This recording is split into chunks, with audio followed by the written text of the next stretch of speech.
Hey, my name is Brian Kilduff. My name is Lindor. Hello, my name is Joe Daly. I was injured in a motor vehicle accident a little over 11 years ago, and as a result got a spinal cord injury at C6-7.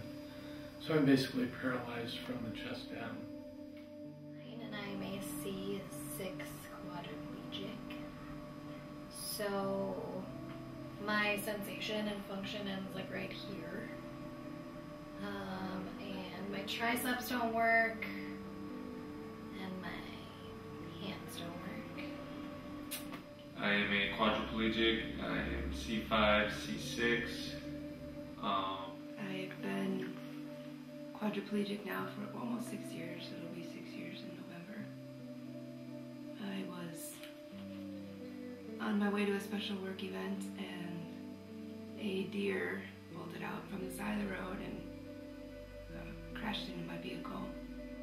I used to be a dancer my whole life since I was like 5.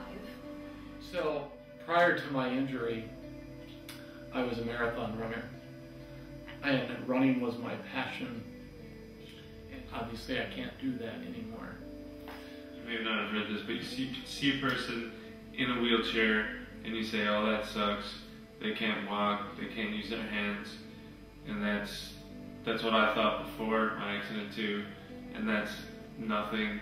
That's even not being able to walk for the rest of my life. I don't even care. The main important things are bowel, bladder, sexual function, and thermal regulation. Just to be able to go to the bathroom when you want to, rather than specific times of the day, or to have a leg bag on, or to have to empty your bowels.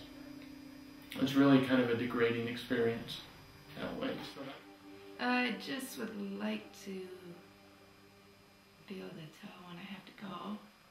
Will be good. That would be huge, to be able to feel again. It's strange to just have like more than 75% of your body that can't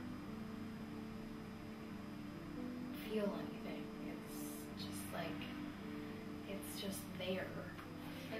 Touch my girl's hair and I don't feel anything.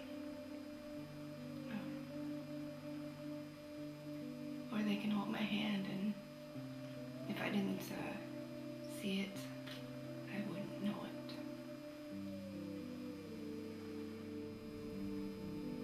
It just sucks because you know you're never gonna feel that sensation. Like, you can even watch it being happening, look down and see it and being like, wow, that would feel so good. The hardest thing for me is letting go of some central things that I really loved about myself, like what I feel was my like essence in a way. with my grandsons, I think about what life would be like if I wasn't paralyzed with them, and the things that I could do with them that I'm not able to do now. And I go for a really long run. You know, my kids go outside and play ball or go for a bike ride or something. And I can go sit and watch. Like, I lost a big part of how I expressed myself and interacted with the world, and I just went through a long process, spent 94 days in the hospital because of a pressure sore, the result of my chair not being correct for me.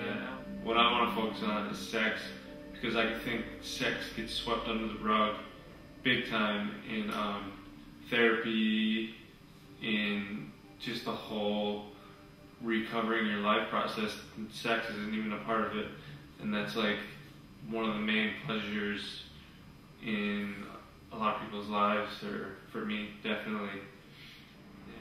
that and probably having sex, because that was fun. And Can't feel your body. Like, exercise makes you feel good from before an injury. Exercise, sex, those eating, those physical pleasures I mean, sex is a huge one, and sex with a partner when you can't feel is weird, and you can't move. You know, it's just not the same.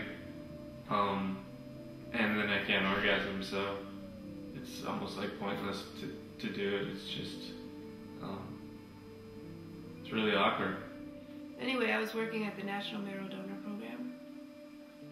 My job was to help find the best HLA-matched donor, unrelated donor for someone in need of a transplant. Every medical procedure that's used today started somewhere. There's like, I'm sure there was always that, before something was actually done, it was always, well, that's not going to work, or, you know, that's impossible, or, no, there's no way stem cells from someone else could ever work to save another unrelated person's life, but, early 80s or something, that the first unrelated bone marrow transplant took place. And at that time, you know, it was the first ever. And this many years later, I did look this up, they've done over 60,000 unrelated stem cell transplants now. And I bet people thought it wouldn't ever work. Is now a standard of care. So I kind of feel like that's where we're at. There was probably that trepidation and that doubt that there is now thinking about stem cells for, you know, spinal cord repair.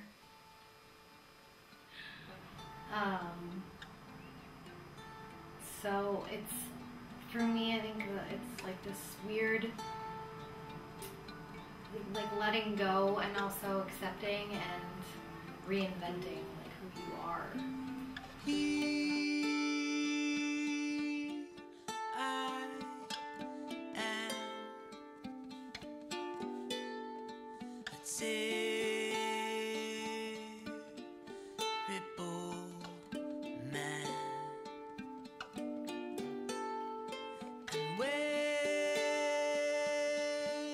And just so you know, something